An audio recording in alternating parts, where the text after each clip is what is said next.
Let me show you how to use Airbnb Rooms to find affordable shared stays. Now, if you're trying to look for rooms that have shared stays, what you simply need to do is add in filters.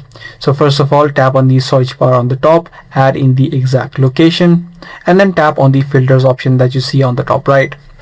Here you'll be able to see the option which says any room or entire home. You can just tap on the room option. Now, by default, if you select the room option, it may be private or shared rooms.